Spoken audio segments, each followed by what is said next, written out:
Welcome to నిర్గుణ channel.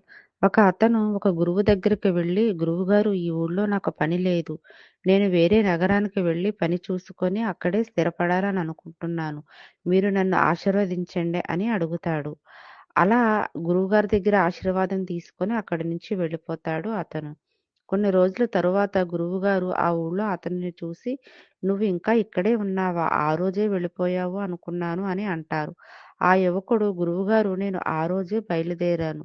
దారిలో బాగా అలిసిపోయి ఒక చెట్టు క్రింద కాసేపు విశ్రాంతి తీసుకున్నాను. అక్కడ పక్కనే ఉన్న ఒక చెట్టు క్రింద కాలు విరిగిన పిచ్చుకను ఆకలితో, నొప్పితో నడవలేకపోయింది. ఈ పిచ్చుక దానంతట అదే ఆహారం తెచ్చుకోలేకపోతుంది. ఇది ఎలా బ్రతుకుతుంది అని ఆలోచించాను. కాసేపటికి మరొక పిచ్చుక తన నోటితో ఆహారం తీసుకొచ్చి కాలు విరిగిన పిచ్చుకకి నోట్లో పెట్టింది.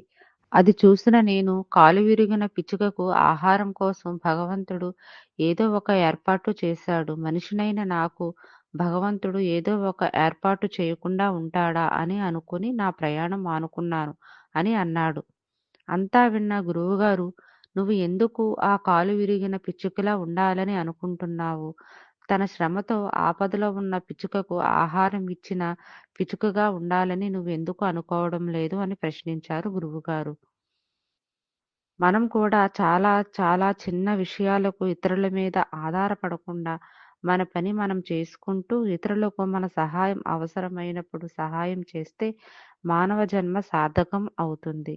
ఇటువంటి మంచి గుణాలను మనం ఆచరించడానికి ధ్యానం ఎంతగానో సహాయం చేస్తుంది.